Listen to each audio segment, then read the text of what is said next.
Fuji, udahlah lu tuh cuma artis jalur duka.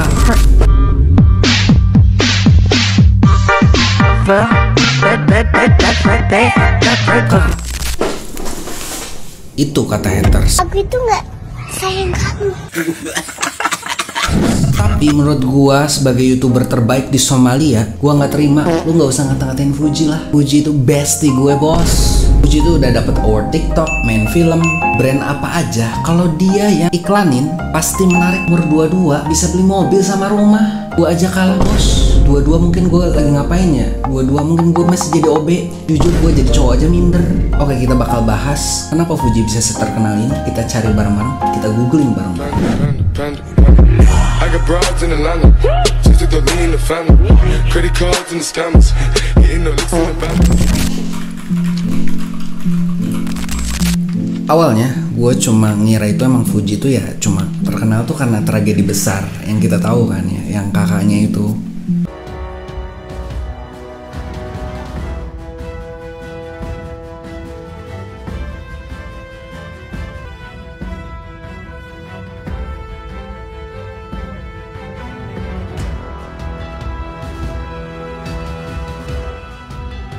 Tapi ternyata setelah gue cari lebih dalam, ternyata banyak cerita yang mungkin kita nggak tahu. Ketenaran yang dia raih itu bukan cuma karena bonus dari jalur duka tadi. Dan jujur ini bukan cuma soal tragedi, guys. Ini beda. Apalagi jujur gue suka kesel sama netizen yang suka ngebandingin Fuji sama Wilona. Sedangkan Fujinya dimunculinnya itu video pas dia bukan masih sih, mungkin itu kameranya yang kurang menarik gitu. Jadi lu bandingin Wilona yang lagi bening tambah Fuji yang lagi gitu kan nggak seimbang, bos. Dan gue jujur gue scroll profil Fuji dari atas sampai bawah, tapi jujur gue kecewa. Banyaknya endorse anjir. Sekali-kali Fuji lah post lah tentang kehidupan kesehariannya, biar itu para haters itu tahu kerjaan lu tuh ngapain, capeknya tuh gimana. Jadi inget ya, Fuji itu bukan lahir dari jalur duka, tapi banyak perjuangan yang mungkin tidak terlihat di depan kamera, guys. Kalau mungkin orang yang bukan Fuji, mungkin dia tidak bisa menempatkan karirnya yang dulu yang dibilang lewat jalur duka hingga sampai saat ini. Sampai sekarang itu dia dibilang ratu FYP. Kalau orangnya bukan Fuji mungkin udah tenggelam. Tapi kalau dilihat dari latar belakangnya, ternyata Fuji tuh, guys, dia tuh datang dari keluarga sederhana. Dia anak bungsu dari 4 bersaudara. Lahir di Jakarta dari keluarga yang pengusaha di pasar Tanah Abang. Dan juga Fuji dulu waktu SMA itu dia aktif cheerleading. Tahu kan yang gini-gini? Fuji lahir pada 3 November tahun 2022 dan tumbuh besar di keluarga sederhana. Tapi walaupun dari keluarga yang seperti itu, dia tetap berprestasi di sekolahnya, guys. Bahkan jadi pemandu sorai di Cats Cheerleading. Terus juga dia lanjut kuliah hukum di Bali. Jadi bukan cuma tiktokan doang. Makanya kalau mau ngehujat tuh cari informasi lebih dalam.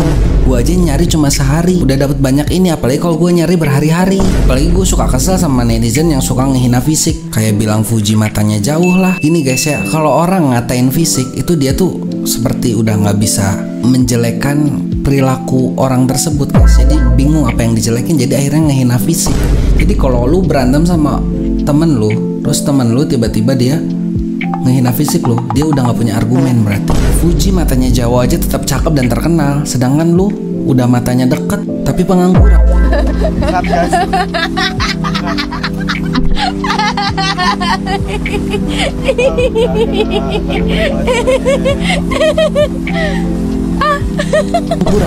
Canda. Dan ya guys ya, setelah kejadian yang merenggut kakaknya yaitu Vanessa Angel dan Bibi Ardiansyah, Fuji langsung mengambil peran sebagai pengasuh gala di umurnya yang masih muda, guys.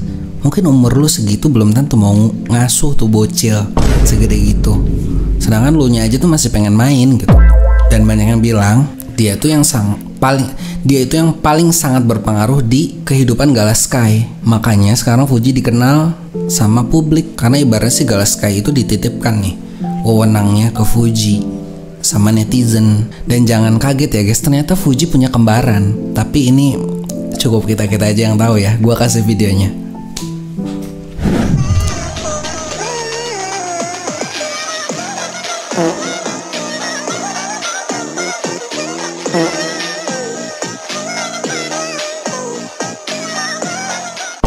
Fuji dulu sempat pacaran sama Abang Torik. Ya jujur gua nggak terima. Kenapa nggak sama nggak, maksudnya nggak apa-apa lah, jangan bilang pacar gua. Terus juga dia sempet juga deket sama Aisar, pangeran tampan dari Malaysia. Tambah lagi dia digosipin deket sama Feral. Gila guys, Aisar Feral sandingin sama Torik, seimbang kan? Marhaban ya Ramadan. Marhaban ya Ramadan.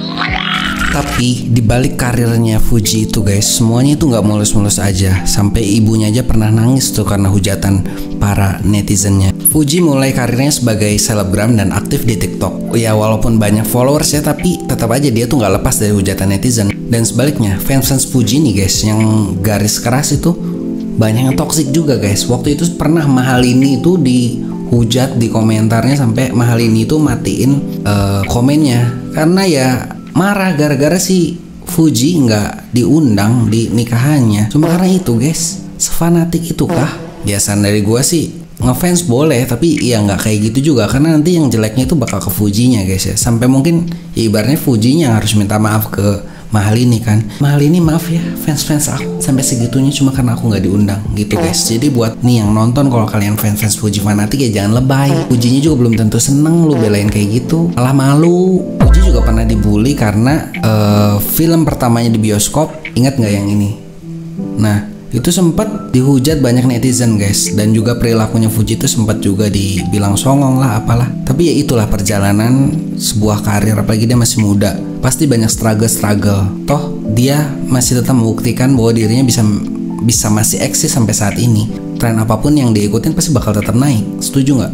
Intinya sih yang buat Fuji sampai saat ini itu menurut gua itu kekuatan kerja keras dan konsistensi ya guys ya. Walaupun cuma bikin konten joget-joget guys, itu butuh konsisten, butuh tim yang kuat, dan juga butuh pencarian ide yang benar-benar menarik, riset ide banyak guys. Tidak semudah itu menjadi konten kreator. Dan juga Fuji pernah bilang yang menjadi karyawan dia itu orang-orang hebat, karena itu karyawan-karyawannya itu datang waktu Fuji bukan apa-apa, masih jalur sedih lah. Sampai posisi sekarang itu nggak mudah guys ya. Iya nggak Uti kalau nonton? Bener nggak sih Uti? Tapi ya walaupun rintangan, hujatan dan lain-lain, dia tetap terus berjalan, tetap konsisten. Dan buktinya ya sekarang jadi terkenal. Banyak yang meniru gaya dia menjadi trendsetter di banyak tren. Mungkin rambutnya bisa ditiru banyak orang, mungkin cara fotonya, gaya berpakaiannya sekarang menginspirasi banyak orang. Mamahnya memberi nama Fuji Utami Putri. Kenapa?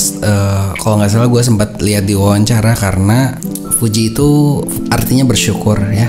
Karena mamanya bersyukur punya anak wanita satu-satunya, makanya Fuji Utami Putri. Dan pas di wawancara orang tuanya bilang Fuji itu tipe yang sangat sayang sama keluarga, dan mungkin menurut gua itu yang membuat rezeki dia bisa lancar sampai sekarang. Dan bukan cuma Fuji, gua juga ngerasain guys, ketika kamu niatin rezeki kalian itu buat keluarga, itu bakal dikasih rezekinya banyak, karena kalian mintanya ke keluarga. Apalagi kalau kalian mintanya rezekinya se-Indonesia. Nah kalau kalian minta rezeki ke Allah itu cuma buat diri sendiri, ya udah dikasihnya sih gitu. Menurut Allah udah cukup. Makanya kalau orang-orang yang punya karyawan dan lain-lain, dia niat menghidupi banyak orang, itu dikasih rezeki lebih. Nah mulai sekarang kita berbenah diri. Buat kalian masih doa hanya untuk diri sendiri ya. Doa untuk halayak ramai, doa untuk bisa membahagiakan banyak orang. Oh gua malah jadi curhat, oh gua malah jadi ustadz. Dan Fuji juga suka olahraga guys, bukan cuma joget-joget doang. Dia juga kalau nggak salah gue sering lihat dia tuh kayak olahraga kelenturan gitu, kayak pilates. Nih ada cuplikan videonya.